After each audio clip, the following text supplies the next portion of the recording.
তোমরা নিশ্চয়ই ভাবছো যে প্রথমে ইন্ট্রোডাকশানটা এরকম কেন। আমিও নিজেই জানতাম না যে কোথায় যাচ্ছি। তারপরে আমার হাজব্যান্ড আমায় বলল যে আমরা যাচ্ছি শ্যামনগরে ব্রহ্মমহিমা বা মুলাজোড়ে মায়ের বাড়িতে পুজো দিতে। একদমই আমি জানতাম না, শুধু ও আমাকে বলেছিল রেডি হয়ে নিতে। আমি খুব সাধারণ একটা কুর্তি পরে বেরিয়ে গেছি। রাস্তায় এসেই শুনলাম যে ও ওখানেই আজকে নিয়ে যাচ্ছে। যাই হোক, আমার খুব ভালোই লাগলো। আগে থেকে দেখবে কোনো একটা জায়গার তুমি জানো যে এখানে যাচ্ছ সেই জিনিসটা, আর রাস্তায় বেরিয়ে যদি হঠাৎ করে জানো যে কোথায় যাচ্ছ, সেটার মধ্যে কিন্তু একটা আলাদা এক্সাইটমেন্ট কাজ করে। তো আমরা প্রায় 1 ঘন্টা স্কুটি রাইড করার পরে পৌঁছে গেলাম শ্যামনগরে ব্রহ্মময়ী মায়ের মন্দিরে পুজো দেওয়ার জন্য। মন্দিরের সামনেটা এরকমই অনেক রকমের দোকানপাট আছে, পুজোর সামগ্রী থেকে শুরু করে বিভিন্ন রকমের বাচ্চাদের খেলনা থেকে শুরু করে ঠাকুরের বড় বড় কাঁসা পিতলের দোকানের মূর্তি, পাথরের মূর্তি দেখলাম অনেক দোকানেই পাওয়া যাচ্ছে। এই যে দেখো, এখানে অনেক রকম বাচ্চাদের টেডি বিয়ার, ঠাকুরের কিছু আর্টিফিশিয়াল মালা থেকে শাখার দোকান অনেক দেখলাম। বড় বড় মূর্তি তো বললামই, ঠাকুরের কাপড়, অনেক রকমের দোকানই কিন্তু এই শ্যামনগর মন্দিরের সামনে তোমরা দেখতে পারবে। আমি এর আগে এই মন্দিরে এসেছিলাম 2020-তে লকডাউনের সময়।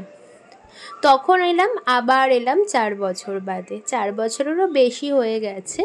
তো আজকে তো বললামই, একদমই আমি জানতাম না, একদম হঠাৎভাবেই মায়ের কাছে চলে আসা। সত্যি হয়তো মা চেয়েছেন বা হয়তো আমার হাজব্যান্ডের মনে ইচ্ছা হয়েছিল, যাই হোক, সেটা যেভাবেই হোক না কেন মায়ের কাছে এসেছি, এটাই বড় কথা।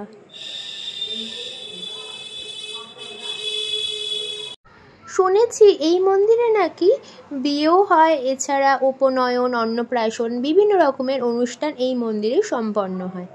এবার আমরা আস্তে আস্তে করে পৌঁছালাম মন্দিরে ঢোকার আগে পুজো দেবার সামগ্রিক দোকানে। কারণ মায়ের কাছে এসেছি, পুজো তো দেবই, তাই একজনের কাছে এলাম। ওনার কাছ থেকে আমরা পুজোর সমস্ত ডালা কিনে নিলাম, মায়ের জন্য একটা মালা নিয়ে নিলাম।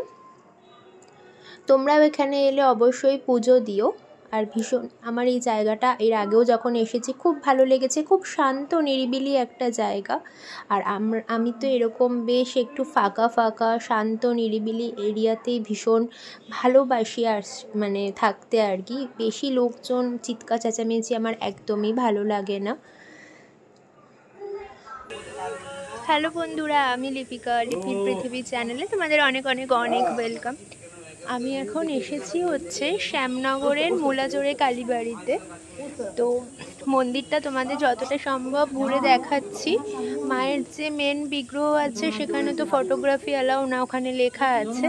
তো সেই কারণে আমি সেখানকার ভিডিও কিছু করতে পারিনি। আর এখানে আরও অনেক শিবের মন্দির আছে, রাধাকৃষ্ণের মন্দির আছে, সেগুলো তো তোমাদের সাথে শেয়ার করলাম। আর মন্দিরের হিস্ট্রিটা আমি যতটা সম্ভব তোমাদের সাথে শেয়ার করছি, তাহলে পুরো ভিডিওটা দেখতে থাকো আর সঙ্গে থাকো। শ্যামনগর উত্তর 24 পরগনার গঙ্গার ধারের এই জনপদ বহু কারণেই বিখ্যাত। তার অন্যতম হচ্ছে শ্যামনগর কালীবাড়ি। 19 শতকের গোড়ায় 1809 খ্রিস্টাব্দে বৈশাখী পূর্ণিমায় গোপীমোহন ঠাকুর ব্রহ্মময়ী মায়ের এই মন্দিরটি প্রতিষ্ঠা করেছিলেন। মন্দির প্রতিষ্ঠা সম্পর্কে অনেক কাহিনী প্রচলিত। এই মন্দির আবার মুলাজোড়ে কালীবাড়ি নামেও কিন্তু শোনা যায়। মনে করা হয় পৌষ মাসে নাকি এখানে জোড়া মূলো দিয়ে যেহেতু পুজো দেওয়া হয়, সেখান থেকেই মায়ের মন্দিরের নাম হয়েছে মুলাজোড়ে কালীবাড়ি। ব্রহ্মময়ী মায়ের মন্দিরকে ঘিরেই নানা কিন্তু অলৌকিক ঘটনার কথা শোনা যায়। তেমনি একটি ঘটনার মধ্যে অন্যতম হচ্ছে, এই মন্দিরের উল্টো দিকেই কিন্তু গঙ্গা নদী বা ভাগীরথীও বলা যেতে পারে। এখান থেকে নাকি রামপ্রসাদ একদিন গান গাইতে গাইতে এই নদী পারাপার করছিলেন। রামপ্রসাদের গান নাকি মায়ের এতটাই পছন্দ হয়েছিল যে সেই গান শোনার জন্য মা নাকি পশ্চিম দিক থেকে মুখটা ফিরিয়ে অন্য দিকে করে নিয়েছিলেন। এখনও কিন্তু সেইভাবেই মায়ের মুখটা আছে, মানে একদম গঙ্গার দিক করেই মায়ের মুখটা আছে। এটাও শোনা যায় যতীন্দ্রমোহন ঠাকুরের সঙ্গে বামাখ্যাপাও নাকি এই মন্দিরে এসেছিলেন পুজো করতে। মন্দিরের সঙ্গে তারা ওতপ্রোতভাবে জড়িত ছিলেন। যাই হোক, আমি যতটুকু এই মন্দির সম্পর্কে জানি তোমাদের সাথে তো শেয়ার করলামই। তোমরা যদি আরও কিছু জেনে থাকো এই মন্দিরের ইতিহাস, তাহলে আমাকে কমেন্ট করে অবশ্যই জানাতে পারো। আর মন্দিরটা আমার আরও একটা কারণে বললামই ভীষণ ভালো লাগে, সেটা হচ্ছে মন্দিরের পরিবেশ। একদম চারিদিকে সবুজ, আর উল্টো দিকে এই গঙ্গার পাশেই মায়ের এই মন্দির, আর সবথেকে বড় কথা হচ্ছে নিরিবিলি।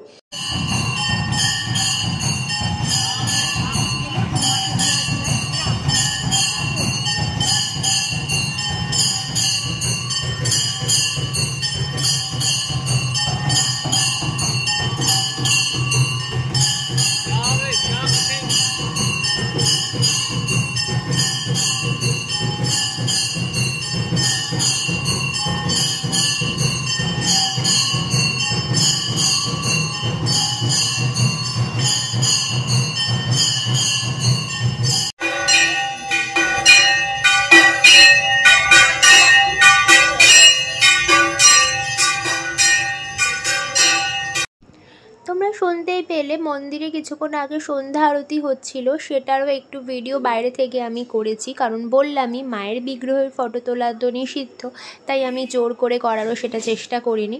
আর মায়ের মন্দিরের পাশেই হচ্ছে রাধাকৃষ্ণের মন্দির আছে, সেখানেও দেখলে দূর থেকে দেখালাম, ওখানেও কিন্তু তখন সন্ধ্যা আরতি হচ্ছিল।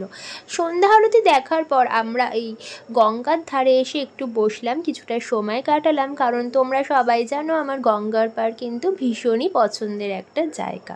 আর এই ঘাটটা কিন্তু আমার বেশ ভালো লাগলো।